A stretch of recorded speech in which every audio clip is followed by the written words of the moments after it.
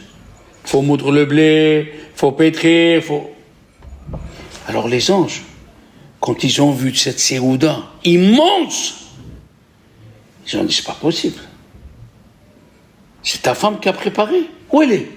Qu'on lui dise merci. Elle a dit, elle est encore dans la cuisine pour préparer. Elle a dit, si elle fait contre sa nature, la nature de la femme, c'est pas de recevoir les invités, elle fait contre sa nature. Nous aussi, on t'annonce quelque chose contre nature. Tu auras un garçon, malgré que ta femme, elle n'a même pas les ustensiles pour avoir un enfant. Voilà mes amis.